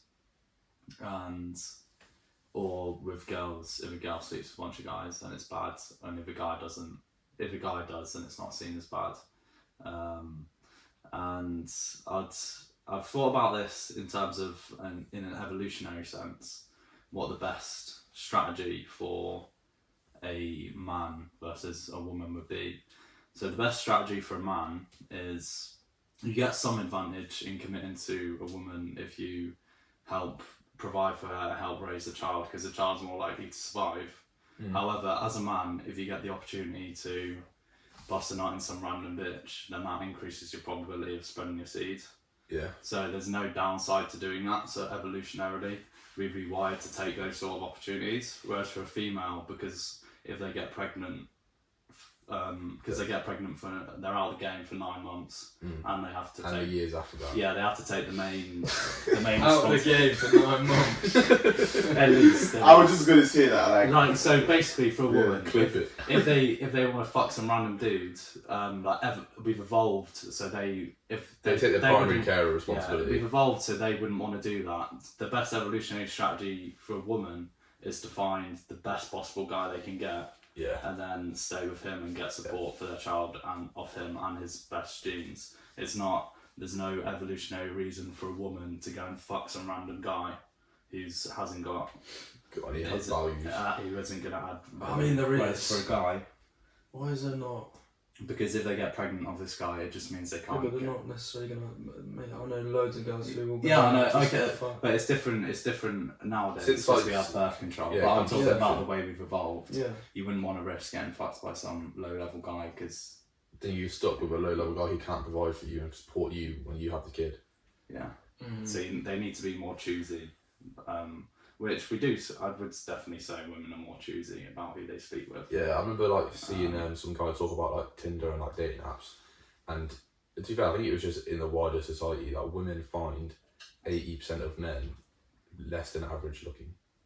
Yeah. Whereas men find like it's like distributed like evenly. Yeah, so. it's completely the way around. Like on dating apps, especially, men will like swipe right on like 80% of the profiles they see on average. I think I saw for women they swipe right on about 4% of the profiles. You know what that is? Wow. It's because girls like what they hear and boys like what they see. And that's why girls wear makeup and guys lie. Yeah. That's true. It's true though, because I remember like there's a guy called David Buss, who's like an evolutionary psychologist, and he like researched like sex, like the differences between sexes and shit. And like it literally is that men are so sexually driven by the way a woman looks and like the attractiveness they have physically, whereas women are like more on average more likely to be attracted to someone emotionally. And this is kind of why like Andrew Tate and other people, like their argument that it's worse for a woman to cheat than it is for a man. Like, I'm not saying that's right. I think it's wrong, but some people could argue when a man cheats. Get me started on Andrew. No, but like when a man cheats, for example, it is just like in the moment, like sensation that they have just to go fuck a girl. Whereas when a woman cheats, you could argue is them trying to get an emotional connection with a different guy. Nah, not necessarily though. Not necessarily. I'm not saying that it's true. Not necessarily, because I know. Like for example, this girl that I was referring to earlier, I don't think she's in that state. She might be like, oh, maybe the next person. The thing is that I feel like it's a bit like a guy. You jump until you be like, okay, actually, let me stay here, or like maybe this is comfortable. What with different women? Yeah. Well, not with different women, but like sleeping with someone. You'll be like, okay, if that place that you went to was nice, you're not gonna leave that place, or you at least gonna keep it there for as much as you can. Mate, I mean, everyone needs a relationship with the opposite. Not to say opposite, with somebody that they like. What? They need a relationship with somebody they like, just like they have with their best mate. You know what I mean? Not like they just want to fuck the shit out of them all the time. That's the thing as well. That's the thing as well. They need like a relationship. Yeah, relationship. Like a best mate. Like that's what you should look for in a girl. Like there's guys who go out there just to have sex with as many different people as they can. But they obviously haven't worked out yet. But that doesn't bring you a long time out. That's what I mean. That's why sometimes I just want to chill. Like, but sometimes don't be moving mad. Don't be like, why do you want to chill at 11:30? I'm like, what are you doing? Nothing. Like I'm doing nothing. So what's stopping you from chilling? You'll be like, yeah, but it's a little bit late. Chicken was like until they got to a point where they were just like, yeah, cool, why not? But we guys will not see it differently. If my friends say just come, I'm just like, I'm hoping you get a new back because I'm not sharing my bed with you. That's the only thing. That's the only thing you'll be thinking. That's the only thing you'll be thinking as a guy. That you'll be like, I don't want to share my bed with you. My bed with you. Not in that sense, but if you feel that's someone that you could do something with, that's what I mean. It depends. But normally as a guy, that's what you'll be thinking. But as a girl, will be like, why is he coming so late? Like this time, like is he sending a message or something? They'll just be having loads of things thinking in their head. That's sort of like one of the problems with like casual sexual relationships. Like someone could end up like really liking someone. And there's always going to be somebody liking somebody else more than the other way. Yeah, it's always going to be like that. But then isn't that like exaggerated when you have loads of casual relationships? So you're putting yourself in those situations more, so you can increase the risk of that happening to yourself. So then you're going to get your heart broken, shall we say, if you just carry on having like casual sex with like 5 different girls, because you're increasing the risk of ending up liking one of those girls. So should you not just pick one girl and like commit to her for like 4 months, see where it goes, and then if it doesn't go anywhere, go to the next girl. Yeah, you need to like. But that's the thing though. Sometimes that's the thing. Even when you give that 4 months is a lot of time, bro. It is. This is the thing. This is what it comes. I feel like if you get to 4 months, they're gonna be like, well, why have you dragged me all the way to 4 months if you're just gonna find out if this works now? Yeah, I mean it's the same with uni. Like you pick a uni degree and you're like, I've got to do this for the next 3 years. How do I know I like it unless I've done it for like 6 months or a year? Then when you're that far, know what it is. Yeah, I think that guys find it 10 times harder than girls to commit to a relationship because a guy can get distracted easily. It goes back to the thing of guys caring more about like physically and sometimes as well you want to get distracted. A girl will much more value emotional connection in most cases. I mean there are obviously exceptions, but I think that's probably. What about in a same-sex relationship? Like, Yeah, it's interesting. I don't know if there's been any it's research on that or not, because obviously, it must be a different dynamic, but does if you have a same-sex relationship, does one person take the feminine side and then does the other person become the masculine like part of that relationship? I think usually, yeah. the thing is, you can argue all this stuff, but at the same time, you can have all these people who are saying that there's loads of genders, so you shouldn't really think about that. But like, Yeah, but I don't believe that, but I'm saying like, usually when there's a gay couple, there'll be one that's the dominant man. without doubt all the time. I think I'd definitely. That's what it It's does as side well. of relationship working. There needs to be that polarity. You can't be. Like you said, you want to be best friends with them, but I do think there needs to be. You're not best friends with them in the same way that you're best friends with one of your boys, because there needs to be that like masculine feminine polarity for it to work. It's like yin and yang. Yeah. Another thing to think about though is they say that a kid always needs a mother and a father. Yeah. Like, I mean, just through statistics, any kid that's brought up in a single parent household does like significantly worse. yeah, like in everything in life. But it can. I mean, it depends. Like, because if you had two gay guys bringing up a kid, and is that gonna make the kid gay? Yeah, I don't know. I wouldn't think so. Because when it comes down to like who you're sexually attracted to, that's just such a natural thing. I don't really think you can program someone to be gay. Like exactly the other way that you can't program a gay person to become straight. Like they have all these fucking like all these religious what they call like retreats where they try and like make the person not gay. What's the word for it? Like rehabilitation. Yeah, it's literally like a rehabilitation camp. I'm not sure they call it that. It's Rehabilitation. Yeah, like this happened to this guy. I was in Ireland over summer with seeing my cousins. I went to the west coast in Sligo, and like a week or like I think like a month before I was there, this guy in Sligo was meeting up with people on Grindr, and like killing them. He killed 2 guys and tried to kill a 3rd guy, and this guy was gay. The killer was gay, and his parents sent him to like a rehabilitation camp back home in Pakistan because they didn't want him to be gay. Then he came back and had this hatred for gay people, realistically a hatred for himself because that's what he got taught. And then he ended up trying to kill 3 fucking gay guys and killed 2 of them. And how did they stop the third one? He just like, I think he slashed him, like took one of his eyes out or something, and like he just survived somehow.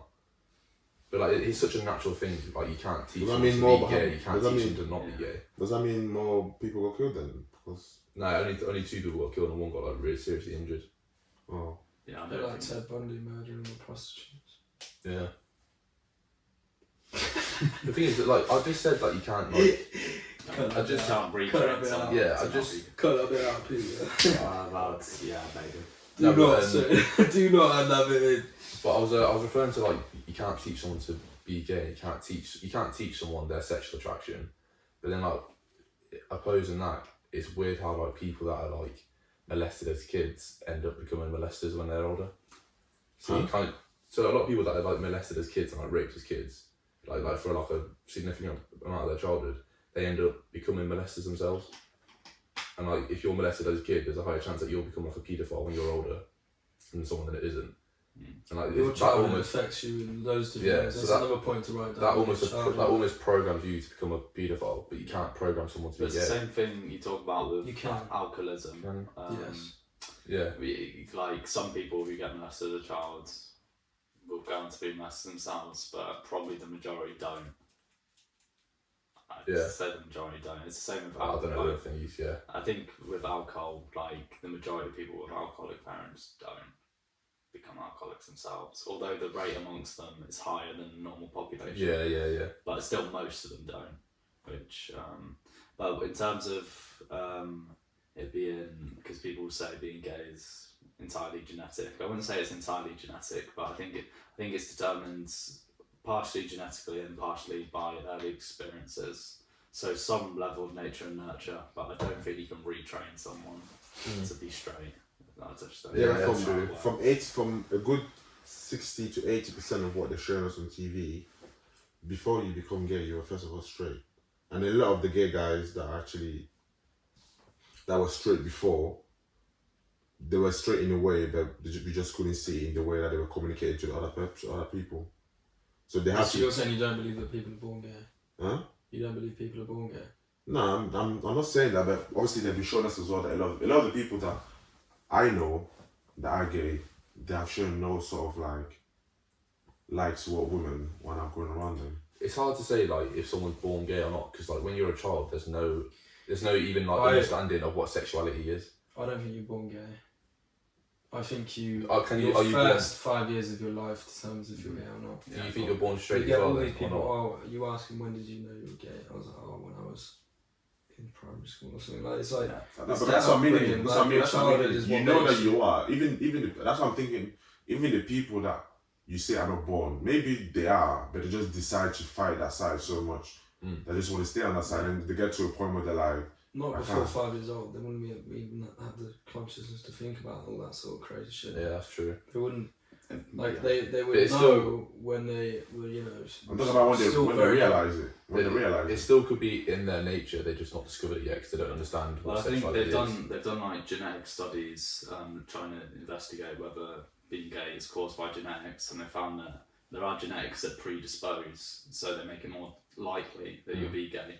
But they haven't found any that are predetermined. So if you have this gene, you'll be gay. It's not like that. So people can have the genes that predispose them to being gay, but not given like the right, well, not right or wrong, but not given the nurturing that would cause them to be gay. Yeah, the experiences. Then it won't be genes then, because you can't really pass on the gene if you don't have a kid. Well, that's the thing. That's the thing. If it was genetic, there's the argument that it's more like an outside experiment. There's an argument that it wouldn't carry on in the gene pool because they don't have kids. I was listening to a podcast about this recently, and apparently because these genes they predispose you to be gay, and they maybe give you some. In a way, this is how I heard a guy who was on Modern Wisdom podcast, but he explained it as. Like some of these genes are useful because they give you certain traits which allow you to connect with a woman better. Yeah, I remember that. But was it Chris on Joe Rogan's podcast? I don't think it was. I saw a clip of it in a different podcast. Right, I'm not sure I think Chris might have told it Joe Rogan about it, but he probably heard it from that guy. Yeah. So these genes can help with female relationships, but they can also predispose you to being gay in a way for sort of whatever reason. Maybe there's some traits which sort of cross over, which is how it carries on through the gene pool. But overall, there's some level of nature, some level of genetics, and some level will be experience. Yeah, you can argue to what extent each one is. Well, Chris Williams, he was on JRE like within the last week or something, and he was saying what he's come to understand from like listening to people and talking to them and researching it himself. He said that apparently like all of our like I can't remember the exact way he phrased it, but like 50% of our like nature is genetic. Like 50% of like us as humans, our consciousness and like the way we are is genetic, which is kind of like a bit. I don't think it's 50%. Well, this is what he seems to think. But I feel like that's what I was going to refer to when I was asking him about you cannot really get the physical gene, but you can get the environmental changes over time. Like obviously, if your environment is not just based on climate change, environmental is like what you grow up around, what you see, what you're exposed to, and what you desire to like. This is also a form of environment, but that's what I'm thinking. But that really small, because if you're thinking about environmental, you're thinking about both sides, and there's no way this is going to be a whole 50% by itself. There's also going to be another side that's climate change resolve and everything. So I could see a bit of it, but I won't say 50%. I'll probably say like a good 25 to 30, maybe. Because then again, that's basically us assuming in the first place that half of our body is just genetic. It might be though. The thing is, like, it could be like 50% of our body's genetic, but yeah, but the 50% of our body that is genetic might not matter in terms of how we live our lives. So like 20% of that could be what we actually use daily. You know what I mean? That's like you saying that 50% of your body today is gonna be the same 100% of the same 100% that people had in day one of their body. Because you're saying because they were born directly with no climate change at all. But on yeah, them. it's hard to say. Like, so On the first day, people on the first day. 50% of. It's hard to put a number on it. Is it 50% of your psychological traits? I just can't remember exactly Is the it? thing. What Because it what would do you be mean different. 50% genetic? He- I'm struggling to understand this. I'll have to try and Maybe So like- he's basically saying, yeah, on our body, yeah, the inside, how we 50% made, of like only 50% of it resolve on our genetic structure. The other 50% resolve on stuff like climate change, environmental changes, emotion, and everything. Actually, emotion comes in genetic anyway. So you mean like the physical like body? Well, and mental. Yeah, I mean, that's the Well, thing which mental's makes it got hard to to be define. experiences. Because you take an Mental's individual, got to be 90% you take an not individual, genetic. an individual trait like It's height, for example. You'd obviously height is pretty genetic. Yeah, there's obviously if you're like malnourished, then you won't grow as tall as you would. But height is pretty genetically determined. But if you take like I don't know, if you took weight, for example, this physical example, weight obviously has a massive effect on your diet or determine your weight. And whether you go to the gym, and so like your body composition, although it's somewhat predisposed, like some people are predisposed to being obese, but there's nothing that predetermines them. If they eat in a calorie deficit, then they won't be obese. But They'll have like a obviously, proper obviously it can be hard. It's more difficult for them, but ultimately it does come down to diet, so that'll be almost entirely. But I feel like those people that never gain on weight, it's also difficult for them to put on weight and become bigger. Well, it's harder for them to put on weight. Yeah. Even the good weight they want to put on. Yeah. So it's like it's somewhat predisposed, but at the end of the day, if you do have the right if you eat a certain amount, then Yeah, and train. it's like the laws of thermodynamics. Like there's an energy in equals energy in, take away energy out equals like the energy left over, pretty much. And if you have extra energy left over in your body, then you'll store it as fat. If you have a deficit of energy, then you'll use up the energy stored in your body in your fat tissue. Yeah. So in that way, although it can be predisposed, like you do actually have control over it. So it's hard to put like a specific number. But I think maybe what he was saying was, he maybe wasn't saying it as like an exact scientific definition of 50 is 50-50, like objectively. It's more like it's roughly half of what you'll be like. Yeah, like your temperament, your like body, like half of it predispositions. is genetic, so you need to accept that, but you also need to accept that you have control over it and you can manipulate it through environmental factors and behavioural change. Yeah. Very true. Crazy that is. It is indeed. Like we go to some different countries, like it's hot as shit. Oh, it's hot. It's well hot. You remember that thing? What's that TV show called again? In Between Us. In Between Us. What, between what? It's well hot. And they go there and they're burning. Yeah. Come on, sunburn. When the sun comes out, everyone's burning. Sunburn's not bad for you though, is it? Apparently not. Where's Winnie boy? I'm not sure. What are we saying? Should we carry on or? I think we should probably wrap up. I think that's good. Thanks guys for listening. It's 5:09 PM. Obviously the time that we started to the time that is now is a bit longer than what the actual episode will be because we're going to cut some stuff out. We had a few little mistakes and had a little break in between, a little recess. But I think we had a nice episode. Yeah, it's a good episode. About some weird our stuff. longest episode so far, going on about 2 hours, I reckon. So. Yeah, so Paul, thank you for coming on. Thank you for having me on the channel. Yeah, Sam, thanks for coming. Like I said, guys, 10 likes. Cheers. Yeah, we'll go for 10 10 likes. likes on this video. That's what I'm aiming for. And then we'll be coming more. But yeah, enjoy your evening, guys. We'll see you next time. 10 likes for you to come again though. Nah, but I'm going to come again to the channel, but I want the channel to get 10 likes because the maximum was 6 before. So they said 10. I said 1,000. Anyway, like, subscribe, and see you in the next episode. Share to your Cheers. friends.